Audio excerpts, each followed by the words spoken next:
A white man screaming in a black woman's face. "Shut your mouth before I shut it for you, girl." Maya Ellison, 44 years old, with more than a decade in law enforcement, had been pulled over on a quiet road for nothing. 3 officers stood nearby. Not one of them stepped in. "Get your hands off me." She didn't move. Her eyes stayed locked on his. His face twisted, veins bulging on his neck, jaw clenched tight, eyes bloodshot. He took one step back. Then came the slap. The crack echoed across the roadside. Maya's head snapped sideways. One officer looked away. Another froze. Maya touched her cheek, tasted blood, and then looked the man straight in the eye. What happened next destroyed a cop's career, exposed an entire sheriff's department, and triggered a federal investigation. But before that moment, let me take you back to how it all began. It started as the most ordinary morning of her life. Maya reached over and silenced the alarm before the second ring, an old habit after years of early shifts that had wired her body to wake before the sun. She swung her legs off the bed, bare feet on cool hardwood. The house was still dark, still quiet, the kind of silence that only exists before the world remembers you. She moved through the hallway without turning on the lights. She didn't need them. She had walked this path countless times, past the family photos lining the wall, past her daughter's old bedroom now turned into an office, past the bathroom where her husband Darius's reading glasses sat on the sink. The kitchen smelled like the coffee she had set to brew the night before. Rich, dark, a little too strong, exactly the way she liked it. She poured a cup, sat at the counter and opened her tablet. Department briefings, staffing reports, budget reviews, the kind of paperwork nobody pictures when they think of a police chief. But this was the job, not the badge, not the sirens. The real work was reading, planning, solving problems before they became headlines. Maya Ellison had been the county's police chief for only a short time. She was the first black woman to hold that title in the county's long history. Her appointment had not been quiet. Half the department respected her record. The other half could not get past the color of her skin. Anonymous complaints had reached the city council the same week she was sworn in. Someone had left a note on her office door that read "Diversity Hire." She took it down, threw it in the trash, and got back to work. That was Maya. No drama, no speeches, just work. Darius walked into the kitchen a little later. Tall, with gentle eyes. A high school principal who graded papers the way Maya read crime reports, with focus and zero tolerance for nonsense. "Day off," he said, kissing the top of her head.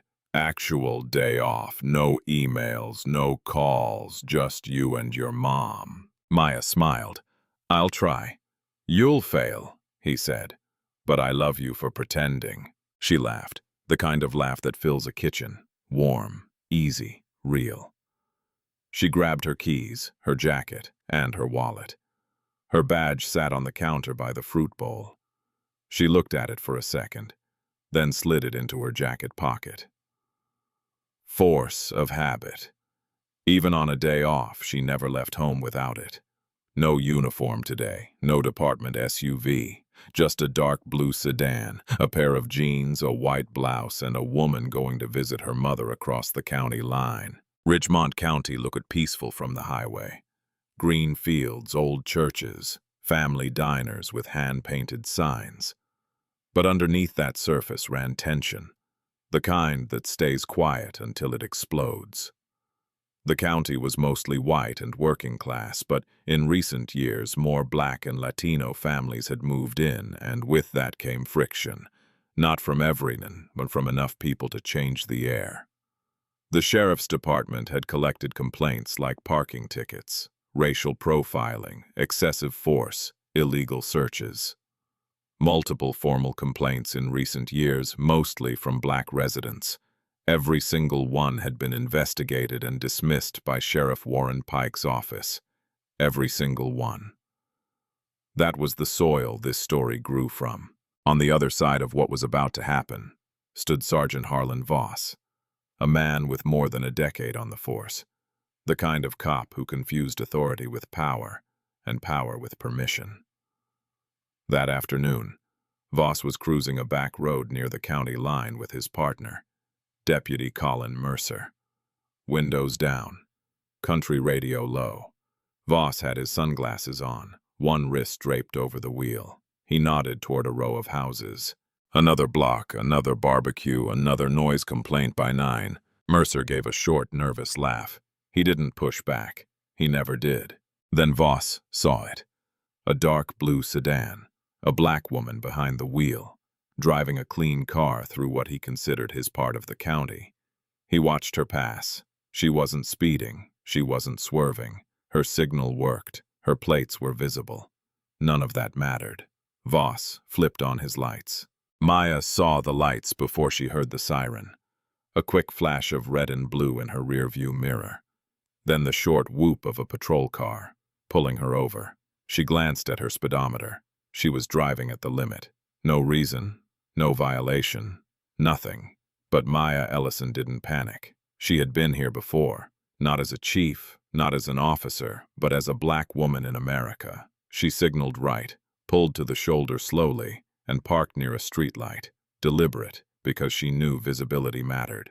She rolled her window down, placed both hands on the steering wheel at 10 and 2, and waited. This is what they don't teach in school. They don't teach you that a routine traffic stop can become something far more dangerous depending on the color of your skin. They don't teach you the mental checklist. Hands visible, voice calm, no sudden movements. Don't reach for anything. Don't argue. Don't give them a reason. Maya knew the checklist by heart, not because she had read it, but because she had lived it. Voss's cruiser sat behind her for a moment before he stepped out. That pause was intentional. Let the driver sit. Let the nerves build. Let them wonder. It was a power move, and Voss had used it many times. He walked toward her car slowly, boots crunching on gravel, belt jangling with the weight of a holstered pistol, a taser, handcuffs, and a radio. He didn't walk like a man approaching a routine stop. He walked like a man approaching something he already owned. He tapped the roof of her car twice with his knuckle.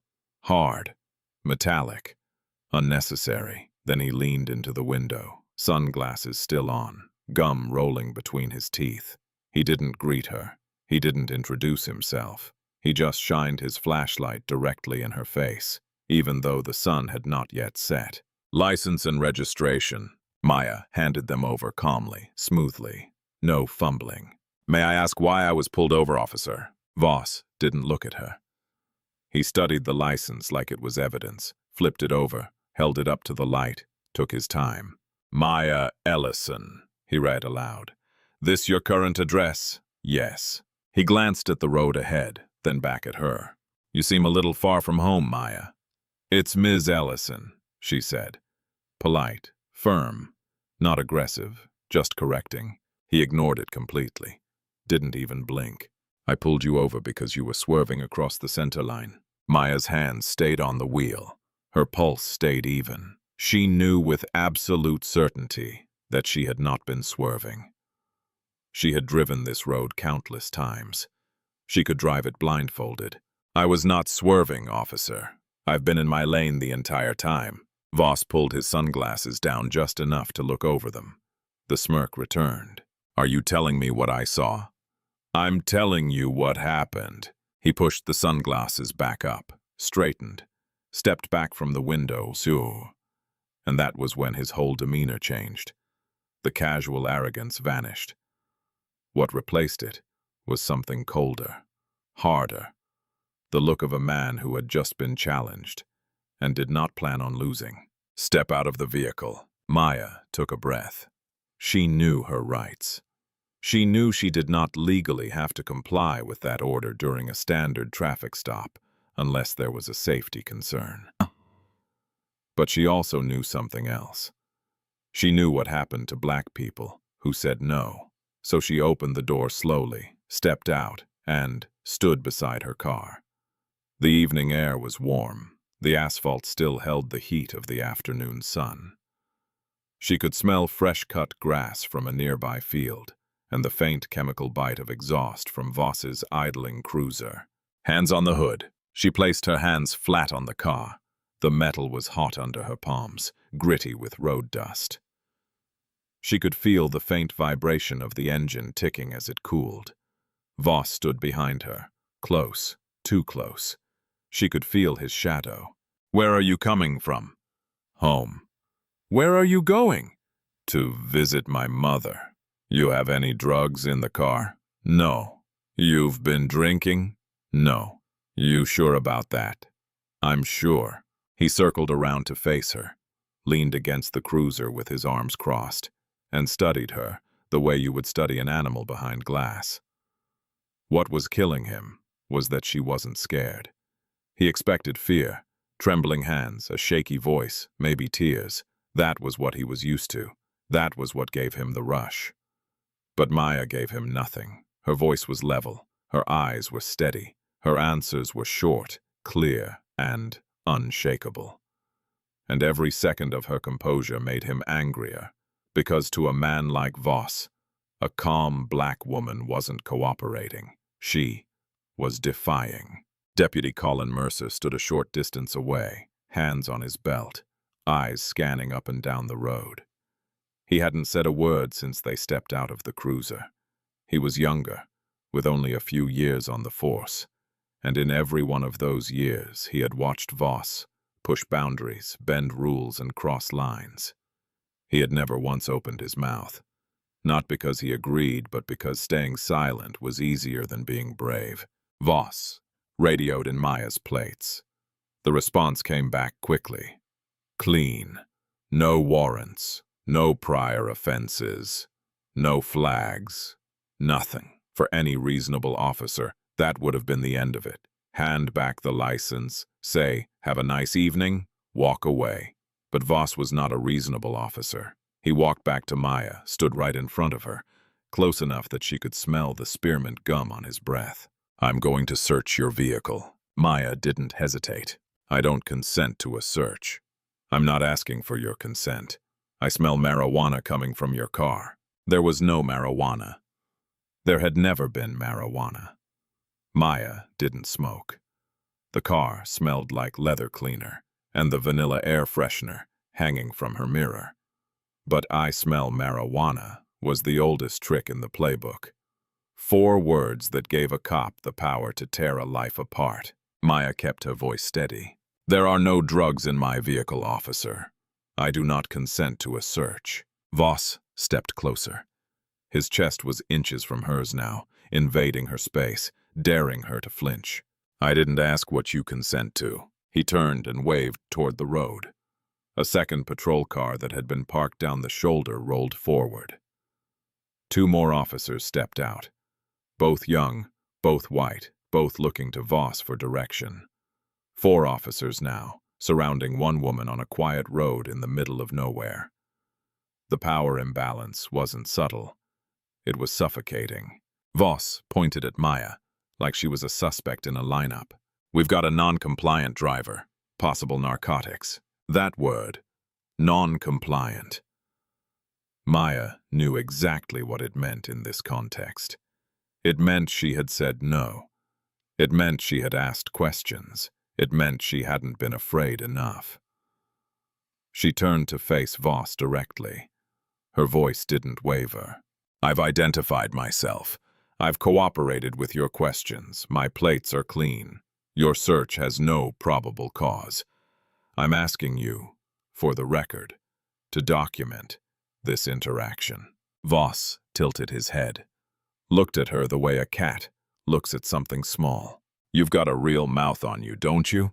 "I'm exercising my rights, Sergeant." He turned to Mercer and spoke loud enough for Maya and every officer on that road to hear. "Always the same with these people. Give them an inch and they think they run the place. These people." He said it casually, like it was nothing, like it was just a fact. And that was the moment the racial dimension of this stop became undeniable. Not that it hadn't been there from the start. It had from the second Voss saw a black woman driving a clean car through his territory. But now it was out loud, on record, in front of witnesses. Maya said nothing. She didn't need to. The dash cam was rolling. The evening was still. And every word Voss said was being recorded by the same system that was supposed to protect him. He just didn't know it was about to destroy him. Voss didn't wait for Maya's consent. He never planned to.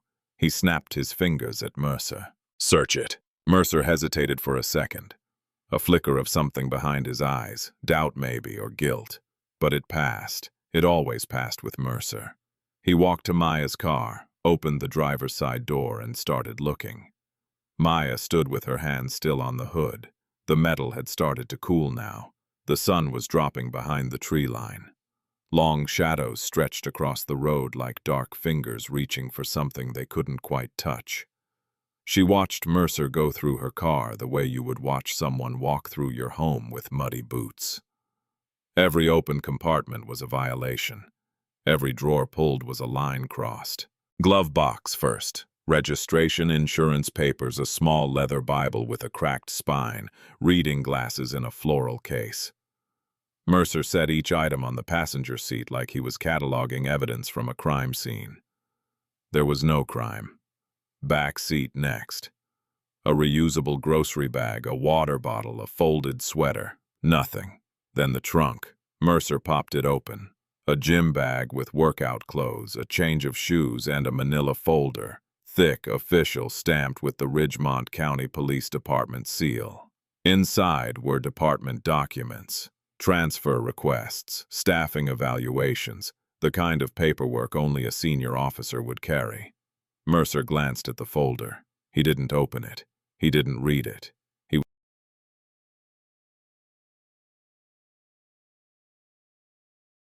was moving too fast, too eager to be done, too focused on getting back to Voss's good side. If he had taken a moment to flip that folder open, this whole story might have ended differently. But he didn't. He closed the trunk, walked back to Voss, and shook his head. Nothing. Voss's jaw tightened. His nostrils flared.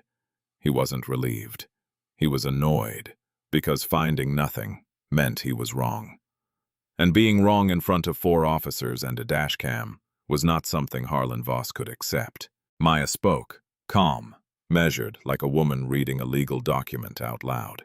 "You've searched my vehicle without probable cause and without my consent. I want this interaction documented in full." Voss turned to her slowly. "Oh, it'll be documented, all right. That should have been the end. Clean car, clean record, clean plates, no drugs, no weapons, no warrants. Any sane officer would have handed back the license and walked away. But Voss wasn't done. He was just getting started." He began circling Maya slowly, the way a dog circles something it's about to bite. His boot scraped the gravel with each step. Crunch, crunch, crunch. The rhythm was deliberate, predatory. "You sure you're not on something?" Your pupils look dilated. "I'm not on anything. Your hands are shaking. My hands are fine. See, that's what someone on something would say." He stopped in front of her, pulled out his radio, and keyed it with a click. "Dispatch requesting K9 unit to my location.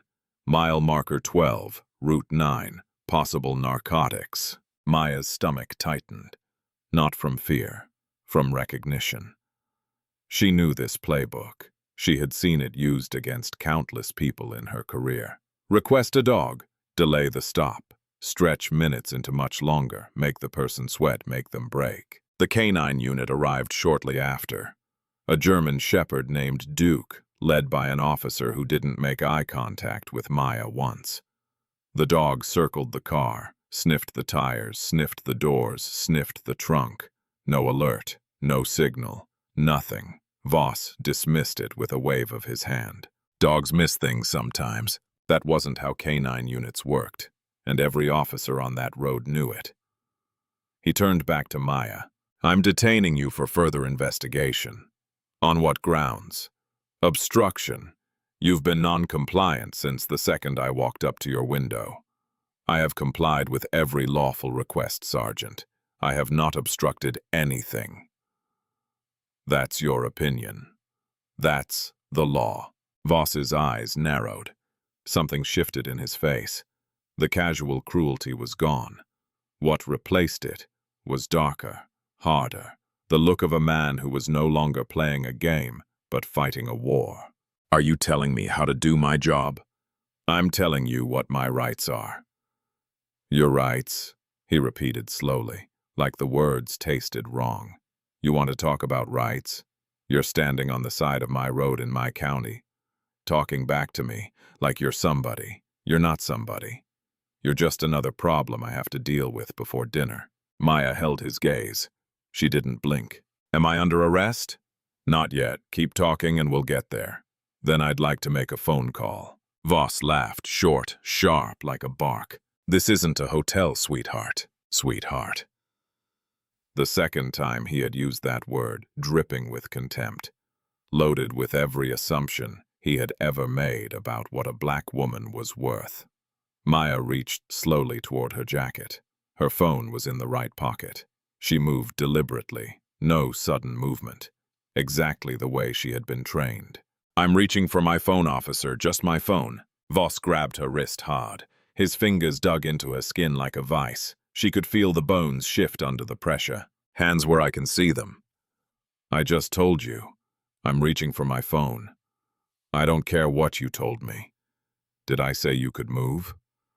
You don't have to give me permission to shut up. He yanked her arm, twisted it, spun her around so she was facing the car again. His hand was on the back of her neck now, pressing her forward. The metal of the hood was cool against her collarbone. And then she said it. The sentence that broke him. I want to speak to your supervisor right now. That was it.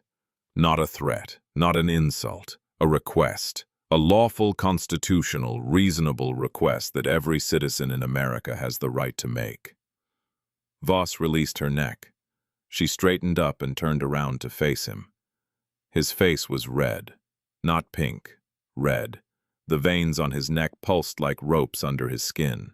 His eyes were glassy and wide. His breathing was shallow and fast. His hand was shaking, not from fear, from rage. Supervisor, he spat. You want a supervisor. You don't get to demand anything. You don't get to ask for anything. You're nothing, you hear me? You're absolutely nothing. Maya didn't look away. I have the right to... The slap came with full force, open palm. The sound cracked through the evening air like a gunshot. Maya's head snapped to the left. Her body followed. She stumbled sideways, caught herself on the car door. Her cheek burned like it was on fire. Her ear rang, a high, thin note that swallowed every other sound. She tasted copper, felt the warm trickle of blood from where her lip had split against her teeth. The road went silent. Dead silent. The crickets stopped. The wind stopped. Even the radio in Voss's cruiser seemed to hold its breath. Mercer's mouth fell open. One of the backup officers took a half-step back like he had been pushed. The other just stared, frozen, his hand halfway to his radio. Nobody moved. Nobody spoke. 5 seconds of silence. The longest 5 seconds on that road. Maya steadied herself. She pressed her palm against the car, pushed herself upright, touched her cheek, looked at the blood on her fingertips. Then she turned, slowly, deliberately, and faced Voss. She didn't cry.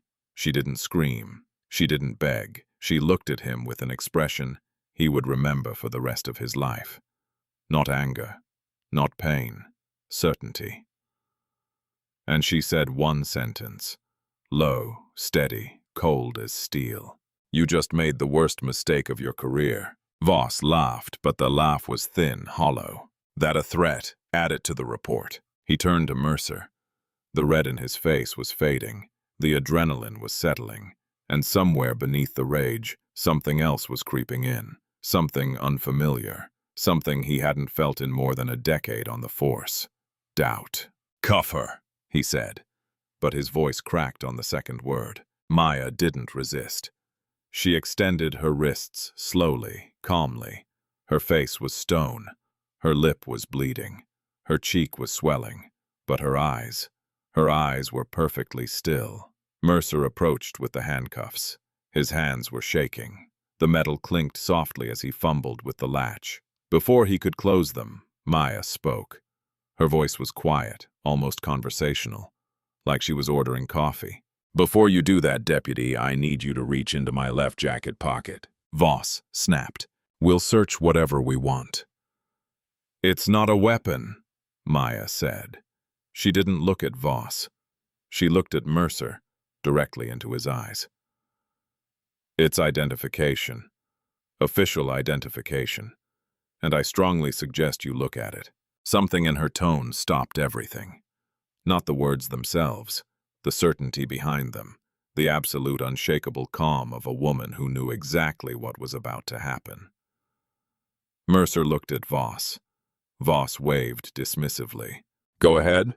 Let's see her little ID." Mercer reached into Maya's left jacket pocket. His fingers touched leather. He pulled out a small black case, standard size, nothing special from the outside. He flipped it open, and the entire world on that roadside changed. Gold. That was the first thing Mercer saw, a flash of gold under the fading sunlight. He looked closer. His brain needed a second to process what his eyes were telling him. A badge, not a driver's license, not a concealed carry permit, not a business card. A badge, polished, engraved, official, 5 points, eagle on top. The seal of the Ridgemont County Police Department in the center, and underneath the seal, 2 lines etched in clean black letters. Police Chief Maya Ellison. Mercer's hand started to shake. Not a little. A full tremor that ran from his fingertips up through his wrist and into his shoulder.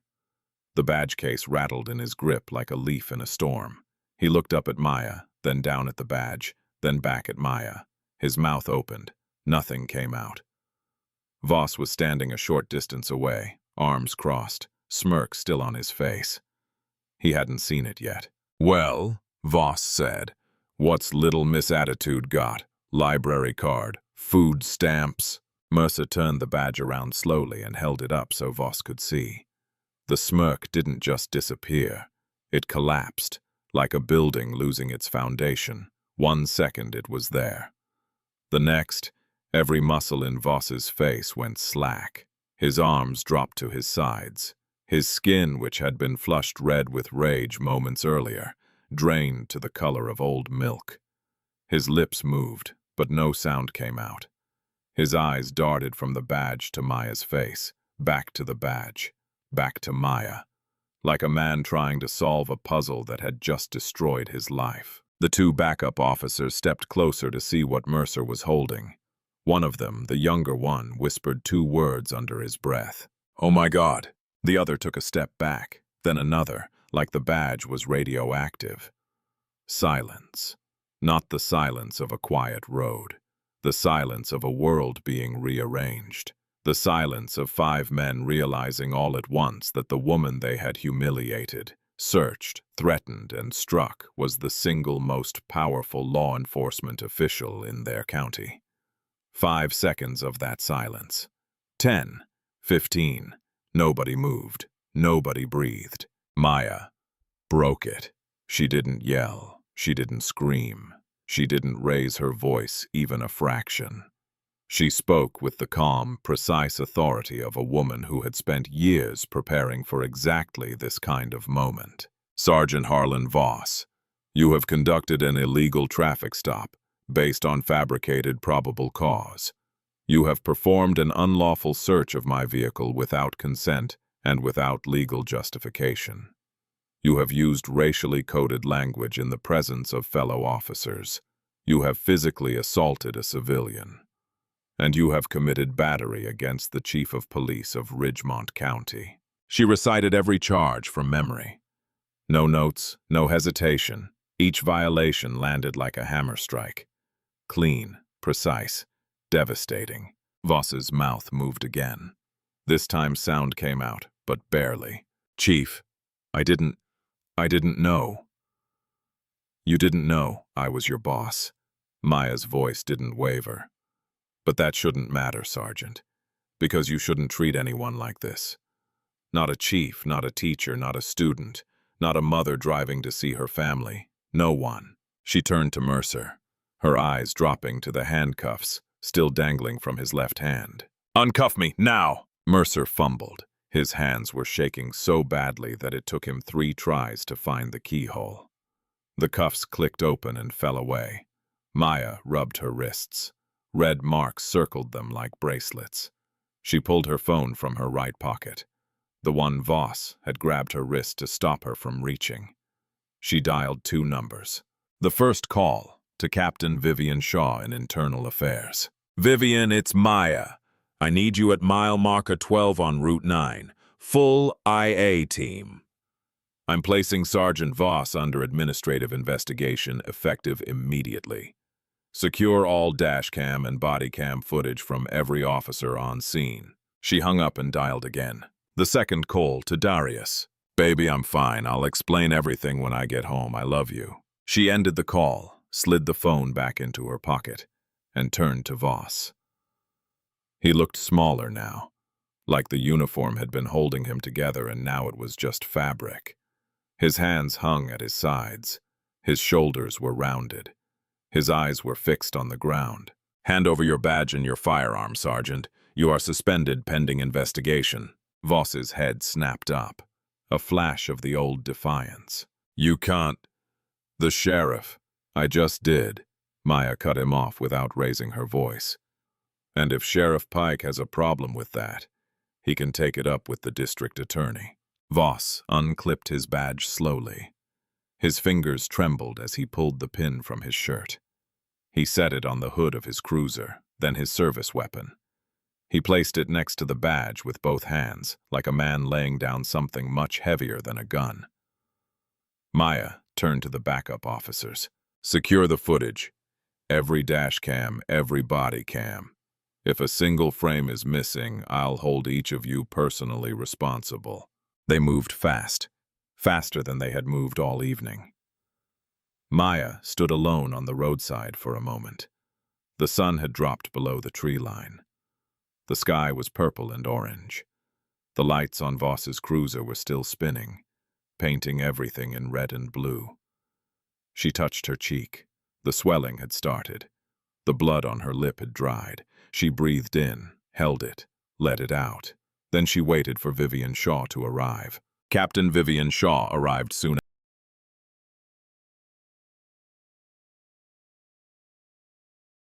after. She drove an unmarked black sedan. No sirens, no lights, just speed. Behind her, a department van carrying 2 internal affairs investigators and a forensic tech. Shaw stepped out of her car and took only a few seconds to read the scene. Maya, standing tall with a swollen cheek and blood dried on her lip. Voss, pale and badgeless, leaning against his cruiser like a man waiting for a bus that would never come. Mercer, sitting on the bumper of his patrol car, head in his hands, staring at the ground between his boots. Shaw was in her early 50s, silver hair cut short, with more than 2 decades in law enforcement, the last several running internal affairs. She had investigated corrupt officers, dirty unions, and cover-ups that went all the way to City Hall. Nothing surprised her anymore. But when she saw the welt forming on Maya's cheekbone, her jaw tightened. She walked to Maya first and spoke quietly. "Are you all right, Chief?" Maya nodded. "I will be. Do your job, Vivian. Every detail." Shaw pulled out her phone and photographed the welt on Maya's cheek from multiple angles. Photographed the red marks on her wrists from the handcuffs. Photographed the blood on her lip. Clinical. Thorough. Every image time-stamped and geotagged. Then she turned to Voss. He tried the apology first. The words spilled out fast and messy, like a man bailing water from a sinking boat. "Chief, look, I'm sorry. It was a misunderstanding. I didn't recognize you. If I'd known who you were, I would never have slapped me," Maya said. "Would never have searched my car. Would never have called me." She stopped. Let the silence finish the sentence. That's the problem, Sergeant. You're not sorry for what you did. You're sorry for who you did it to. Voss opened his mouth, closed it, tried again. The excuse came next. I thought you were reaching for a weapon. It was a split-second decision. Officer safety. I announced I was reaching for my phone, Maya said clearly. Twice! It's on your dash cam audio. You don't get to rewrite what happened when the camera was rolling. Voss shifted tactics, the deflection. I've got a clean record, Chief. Multiple commendations. Ask anyone in the department. You've also got multiple civilian complaints, all from people of color, all dismissed by Sheriff Pike's office without a proper investigation. I've read your file, Sergeant. Every page. Something flickered across Voss's face. Not remorse. Fear. The fear of a man who just realized that the system he had been hiding behind was about to collapse on top of him. One last card. The veiled threat. He lowered his voice and leaned in slightly. The sheriff's going to hear about this. Maya didn't flinch. I'm counting on it. Shaw stepped between them. That's enough, Sergeant. You'll have plenty of time to talk with a lawyer present. She turned to Mercer next. He hadn't moved from the bumper. His elbows were on his knees. His face was gray. Maya walked over to him. Her tone was different. Not softer, but more measured, like a teacher addressing a student who had failed a test they should have passed. Deputy Mercer, you stood there and watched your partner assault a woman. You performed an illegal search of my vehicle on his orders. You heard him use racially charged language and you said nothing. Not one word. Mercer looked up. His eyes were red. His voice cracked. I should have. Yes, you should have. Maya, let that sit. You're also suspended, pending review. She paused, looked at him for a long moment, and then she said something that hit harder than any charge. You know what the difference is between you and Voss. He chose to be cruel. You chose to be silent. And in that moment, Deputy, silence was a choice too. Mercer's head dropped back into his hands. Shaw and her team worked the scene for the next while. Every dash cam was pulled, every body cam, except Voss's, which had been turned off at the start of the stop. That was a separate violation, and Shaw noted it with a red flag in her file. Preliminary statements were taken from every officer on scene. The backup officers cooperated immediately. They knew which way the wind was blowing. Voss and Mercer were placed in separate vehicles. No handcuffs for either, not yet, but the back seats of those cars felt like cages just the same. Their patrol cruisers were impounded for forensic review. As the internal affairs van pulled away, Maya stood alone on the shoulder of Route 9. The sky had gone dark. Stars were beginning to appear. The flashing lights were gone now. The road was quiet again. She touched her cheek one more time. The swelling was worse. The pain had settled into a deep, dull throb. She took a breath, held it, let it go. Then she got in her car, started the engine, and drove home to her husband. The footage hit Captain Shaw's desk the following morning.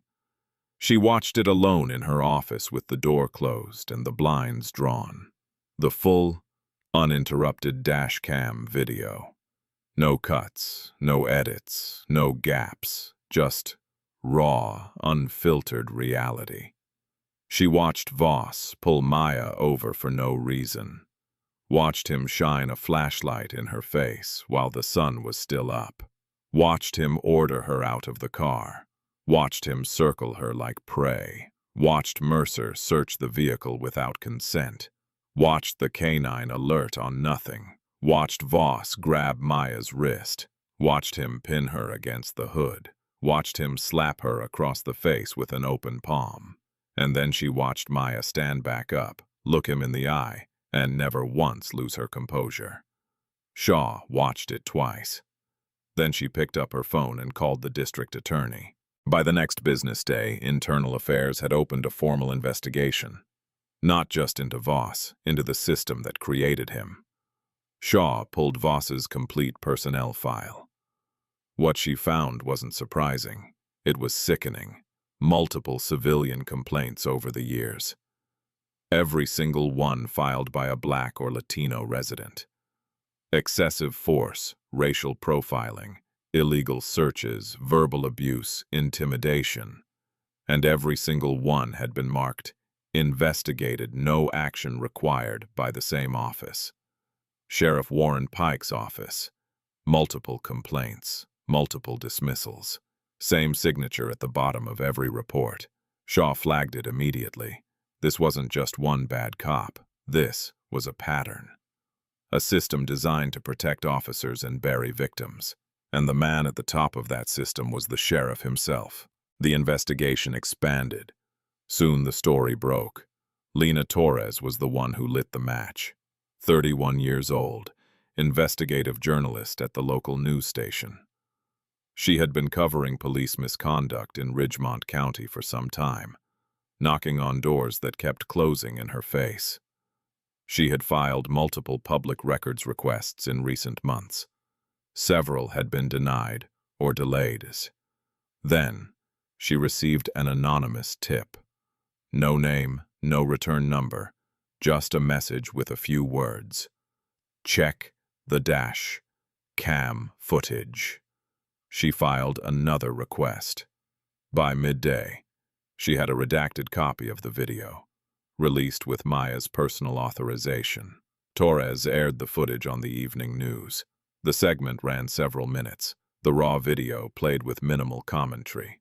Torres let the images speak for themselves. Voss's voice, the slap, the silence of the other officers, Maya's face, steady, unbroken, bleeding. By the next morning, the clip had been viewed hundreds of thousands of times online. By the following day, it had crossed into the millions. Soon, every major news outlet in the country had picked it up. The footage played on loop in newsrooms, living rooms, and barbershops across America. The hashtag started quickly. Simple, clean, unavoidable. Hashtag Maya Ellison. It trended for days.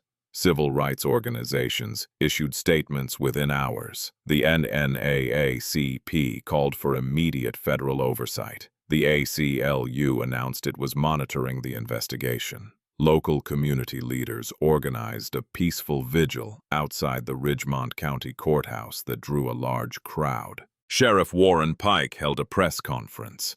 It was a disaster. He stood behind a podium with the county's seal and a row of flags. His uniform was pressed. His hands were steady, but the sweat on his forehead told the real story. "This is an isolated incident," he said. "One officer, one lapse in judgment. The Ridgemont County Sheriff's Department does not tolerate." A reporter cut him off. "Sheriff, what about the multiple previous complaints against Sergeant Voss? All dismissed by your office." Pike's mouth opened, closed, opened again. Those complaints were investigated thoroughly. And were they? Because we've reviewed the files, and several of them have no investigator notes at all. Just your signature. Pike gripped the podium. His knuckles went white. "We followed proper procedure in every—" Another reporter. "Sheriff, did you personally sign off on dismissing complaints against an officer who was exhibiting a clear pattern of racial targeting?" The press conference lasted only a short time. Pike answered 0 questions satisfactorily. By the time he walked off stage, the calls for his resignation had already started. Then the victims came forward. Jamal Reed was the first. 22 years old, a junior at the state university studying criminal justice.